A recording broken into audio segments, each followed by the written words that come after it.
जय गुरु जी। शुक्राना गुरु जी, अनंतम शुक्राना हमारे गुरु जी महाराज का। ओम नमः शिवाय। शिव जी सदा सहाय। ओम नमः शिवाय। गुरु जी सदा सहाय। शुक्राना, अनंतम शुक्राना।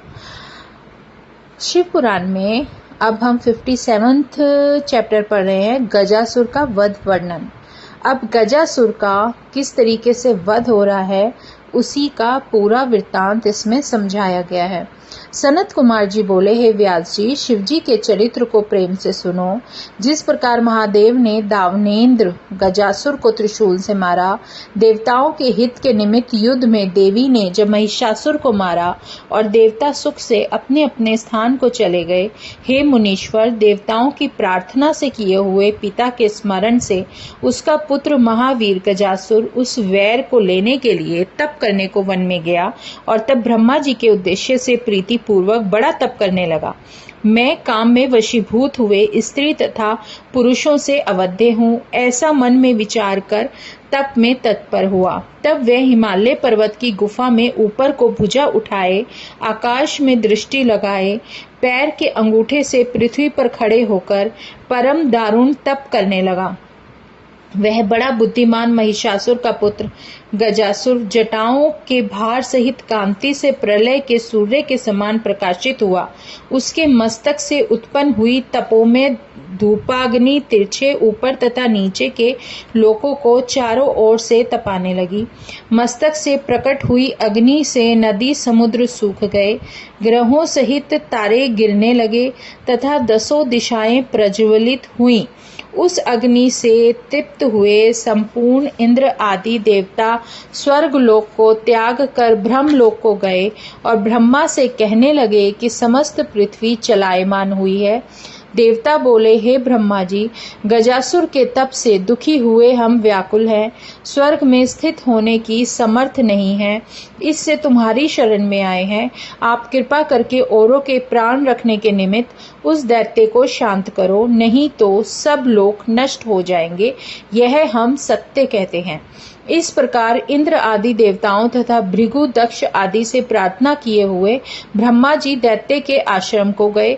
जिस प्रकार आकाश में मेघों की घटा हो, उसी प्रकार उसके तप से लोकों को तपता हुआ देख विस्मित हुए ब्रह्मा जी हंसकर बोले, हे दैत्येंद्र, हे गजासुर, हे तात, उठ उठ, तेरा तप सिद्ध हुआ। मैं तुझे वर देने को आया हूँ। अपनी इच्छा के अनुकूल और जो भी तुम्हारे मन में है वो वर मांगो। सनत कुमार जी बोले, हे दैत्येंद्र गजासुर उठकर अपने नेत्रों से विभू ब्रह्मा जी को देख प्रसन्न हो उनसे गदगद वाणी से बोला, हे देव देवेश, आपको नमस्कार है। यदि आप मुझे वर देते हैं तो काम से वशीभूत किए हुए स्त्री पुरुषों से मैं अवध्य हूँ। हे विभो, महाबलवान, महावीर्यवान, सदा देवादिकों से अजेय, संपूर्ण लोकपालों की समस्त संपत्ति को भोगने वाला हो जाऊं। और सनत कुमार जी बोले, इस प्रकार उस दैत्य से वरण किए हुए ब्रह्मा जी ने उसके तप से प्रसन्न होकर अति दुर्लभ वरदान दे दिया। इस प्रकार वह महिषासुर पुत्र गजासुर वर पाकर अति प्रसन्न हो अपने स्थान को गया और उस दैत्य ने संपूर्ण दिशाओं को, तीनों लोकों को, देवता, असुर, मनुष्य, इंद्र, गंधर्व, गरुड़, सर्पों को जीतकर सभी को अपने वश में किया। फिर संसार को जीतने वाले दैत्य ने 8 लोकपालों के स्थानों को उनके तेज सहित हरण किया। उसने देवोद्यान नंदन वन से शोभायमान साक्षात विश्वकर्मा से निर्माण किए स्वर्ग स्थित महेंद्र ग्रह में निवास किया। उस महाबली महामन वाले लोगों को जीतने वाले पीड़ित किए देवताओं से अपने दोनों चरणों में प्रणाम कराया और प्रचंड आज्ञा देकर महेंद्र के उस घर में क्रीड़ा करने लगा।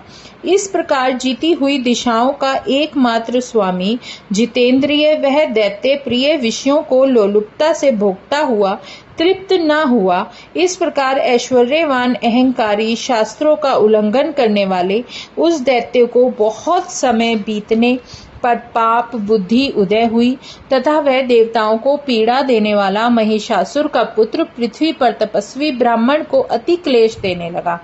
वह दुष्ट पहले वैर को स्मरण करके देवताओं को, मनुष्यों को, गणों को, विशेषकर धर्मात्माओं को अति क्लेश देने लगा। हे तात, एक समय यह महाबली गजासुर दैत्य शिवजी की राजधानी को गया। हे मुने, उस समय दैत्येंद्र के आने पर नंदन वन में निवास करने वालों की रक्षा करो, ऐसा बड़ा शब्द होने लगा। जिस समय अपने वीर्य और मद से उन्मत्त हुआ महिषासुर का पुत्र गजासुर सब देवगणों को पीड़ा देता हुआ काशी नगरी में आया, उसी समय गजासुर से पराजित हुए इंद्र आदि सब देवता शिव की शरण में गए और उन्होंने आदर से प्रणाम करके स्तुति की और उस दैत्य का काशी में आना और विशेषकर वहां रहने वाले उनके नाथों का अति दुख भी निवेदन किया। देवता बोले, हे देवों के देव, हे कृपानिधे, हे महादेव, तुम्हारी काशी नगरी में प्राप्त हुआ दैत्य तुम्हारे भक्त पुरुषों को कष्ट देता है, इससे आप उसे मारें। वह भूमि में जहाँ जहाँ चरण रखता है वहाँ अचल हुई पृथ्वी की अपनी भार से चलायमान करता है।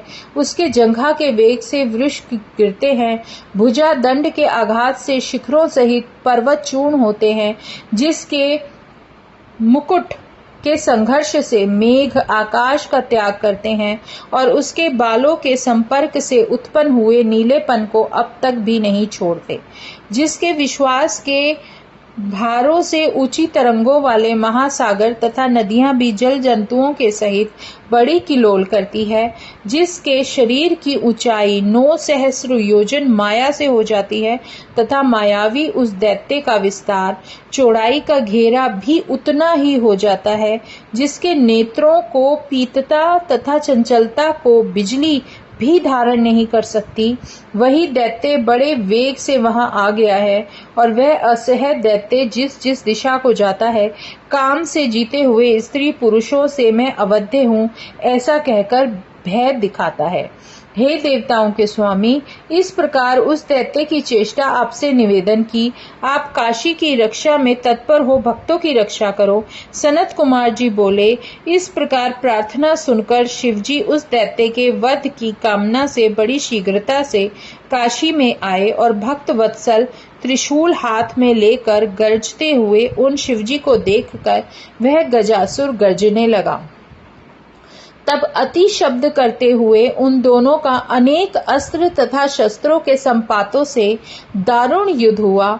तब अति तेजस्वी महाबली गजासुर ने दैत्यों के विनाश करने वाले शिवजी को तीव्र बाणों से ताड़न किया। उस समय भयंकर शरीर वाले शिवजी ने अपनी अति तीव्र बाणों के समीप आते तिल के समान उसके बाणों को काट डाला। तब खड्ग हाथ में ले, अब तुमको मारता हूँ, इस प्रकार ऊंचे स्वर से गर्ज कर क्रोधित हुआ गजासुर शिवजी के ऊपर दौड़ा। तब त्रिशूलधारी शिव उस दैत्य को आता हुआ देख तथा और अस्त्र शस्त्र से ना मारने योग्य जान उसे अपने त्रिशूल से मारने लगा। त्रिशूल से छेदित हुआ वह गजासुर दैत्य अपने को शिव का छत्र रूप मानता हुआ शिव को स्मरण करने लगा और गजासुर बोला, हे देव देव, हे महादेव त्रिशूलिन, हे देवताओं के स्वामी, सब प्रकार मैं तुम्हारा भक्त हूँ। मैं कामदेव के नाश करने वाले आपको ही जानता हूँ। हे महेशान, हे त्रिपुरासुर के नाश करने वाले, हे सर्वव्यापी अंधकार, तुम्हारे हाथों से मेरा वध कल्याणकारी हुआ। हे कृपालु, हे मृत्यु के जीतने वाले, मैं कुछ जानना चाहता हूँ, वह सुनिए। सत्य ही कहूंगा, असत्य नहीं कहूंगा, सो आप विचार करके देखें। आप एकमात्र संसार में वंदना योग्य हैं तथा संसार के ऊपर स्थित हैं।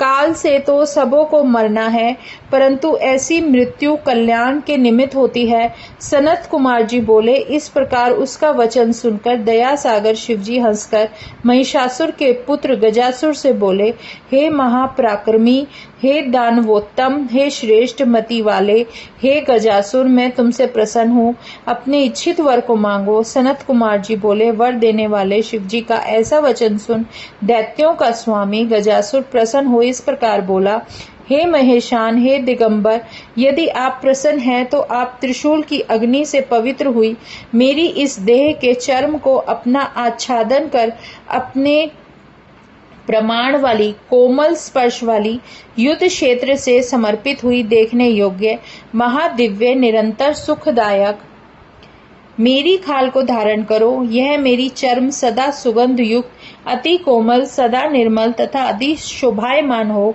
हे सर्वव्यापक, बड़ी घाम तथा अग्नि की लपट को बहुत देर तक प्राप्त होकर भी पवित्र सुगंध वाली मेरी यह देह भस्म न हो जाए। हे दिगंबर, यदि मेरी यह चर्म पुण्य वाली नहीं थी तो तुम्हारे साथ युद्ध स्थल में किस प्रकार इसका संग हुआ। हे शिवजी, यदि तुम मुझसे प्रसन्न हो और वर मुझे दो कि आज से लेकर तुम्हारा नाम कृतिवास हो। सनत कुमार जी बोले, उस दैत्य का वचन सुन भक्त वत्सल शिवजी अति प्रसन्न हो निर्मल मन वाले उस गजासुर दैत्य से बोले, मुक्ति के साधन इस क्षेत्र में यह पवित्र तेरा शरीर सभी को मुक्तिदायक मेरा ज्योतिर्लिंग होगा। महापापों का नाश करने वाला, समस्त पार्थिव लिंगों में सिरोभूत, मुक्ति को देने वाला कृतिवासेश्वर नामक ज्योतिर्लिंग वहां स्थापित होगा। ऐसा कहकर उन दिगंबर देवों के स्वामी शिवजी ने उस गजासुर की विस्तृत चर्म को ग्रहण करके अपना आच्छादन किया। हे मुनीश्वर, उस दिन महा महोत्सव हुआ। काशी निवासी सब मनुष्य तथा सबसे पहले प्रसन्न हुए। उस समय हर्षपूर्ण मन वाले विष्णु, ब्रह्मा आदि देवताओं ने हाथ बांधकर उन शिवजी को नमस्कार करके स्तुति पढ़ी और दानवों के स्वामी महिषासुर के पुत्र उस गजासुर के मारे जाने पर देवताओं ने अपने स्थान को पाया और संसार स्वस्थता को प्राप्त हुआ। यह भक्तों पर दया सूचक, स्वर्ग, कीर्ति, आयु को देने वाला, धन धान्य को बढ़ाने वाला और शिवजी का चरित्र कहा। जो मनुष्य इस इतिहास को पवित्रता के साथ प्रीति से सुनता है अथवा सुनाता है, वह बड़ा सुख पाकर मोक्ष को पाता है। अब है 58वां चैप्टर, शिवजी द्वारा दुदुम्भी, निरहलाद और वध वर्णन। सनत कुमार जी बोले, हे व्यास जी सुनो, मैं शिवजी के चरित्र की कहानी जिस तरह से कह रहा हूँ उस प्रकार महादेव ने दिति के पुत्र दुदुम्भी निरहलाद को भी मारा। समय पाकर विष्णु देव से दिति के पुत्र महाबली हिरण्याक्ष दैत्य के मारने पर दिति बड़े दुख को प्राप्त हुई। मतलब वो दिति थी जिसका पुत्र था हिरण्याक्ष, और हिरण्याक्ष के मरने के बाद दिति को बहुत दुख हुआ। तब प्रहलाद के मामा, मतलब प्रहलाद जो थे जिनको हिरण्यकश्यप जो भगवान जी ने बचाया था सिंह के रूप में आके, उस प्रहलाद के जो मामा थे वो दुदुम्भी थे। दुदुम्भी निरहाद नामक देवताओं के दुख देने वाले दुष्ट दैत्य ने दुखी होकर, वो भी दैत्य थे तो स्वभाववश वो देवताओं को दुखी करते थे, दुखी हुई दिति को आश्वासन भरे वाक्यों से शांत किया। तब छली उस दैत्य राज दुदुम्भी निरहाद ने दिति को धैर्य देकर देवता किस प्रकार सुगमता से जीत जाएंगे ऐसा उपाय विचारा। इंद्र सहित विष्णु ने छल में तत्पर होकर देवताओं के वैरी हिरण्याक्ष को मारा है। उन देवताओं का क्या बल, क्या आहार और क्या आधार है, मैं उनको कैसे जीतूंगा, इस प्रकार का उपाय सोचने लगा और ऐसा बहुत विचार कर निश्चित तत्व को जान इस विषय में ब्राह्मण ही आदि कारण है, उसने अपने मन में सोचा। देवताओं के शत्रु महादुष्ट दुदुम्भी निरहाद दैत्य ने बार बार ब्राह्मणों के मारने की इच्छा की, कारण कि देवता याग के भोगी हैं, यज्ञ वेदों से उत्पन्न है, वे वेद ब्राह्मण के आधार में है, इसमें ब्राह्मण ही देवताओं का बल है। संपूर्ण वेद तथा इंद्र आदि देवता ब्राह्मणों के आधार और बल वाले हैं, यह निश्चित है, इसमें कुछ विचार करना उचित नहीं है। यदि ब्राह्मण नष्ट हो जाते हैं तो वेद स्वयं नष्ट होंगे, उन वेदों के नाश हो जाने से देवता स्वयं नष्ट हो जाएंगे, यज्ञों के नाश हो जाने से देवता भोजन से रहित निर्बल हो जाने से सुगमता से जीते जाएंगे, मतलब उन पर हम अपनी जीत दर्ज कर लेंगे और देवताओं के जीतने पर मैं ही तीनों लोकों में मान्य हो जाऊंगा तथा देवताओं की अक्षय संपत्ति को हरण करूंगा और निष्कंटक राज्य का सुख भोगूंगा। ऐसा उसके मन में लालच आ गया। ऐसा निश्चय करके वह दुर्बुद्धि खल फिर विचारने लगा कि ब्रह्म तेज से युक्त वेदों के अध्ययन करने वाले तप और बल से पूर्ण हुए अधिक ब्राह्मण कहाँ है? बहुत से ब्राह्मणों का स्थान निश्चय ही काशीपुरी है। पहले उसे जीत कर फिर दूसरे तीर्थों में जाऊंगा। फिर जिन जिन तीर्थों में तथा जिन जिन आश्रमों में जो ब्राह्मण हैं, उन सबको भक्षण कर जाऊंगा। ऐसी अपनी कुल के योग्य मति ठान कर वह दुराचारी दुदुम्बी निरहाद नामक दैत्य काशी में आकर ब्राह्मणों को मारने लगा। जो प्लानिंग उसने की, अब उसके अनुसार वो काशी में आया और जितने ब्राह्मण होते थे वहां पे सबको मार देता था।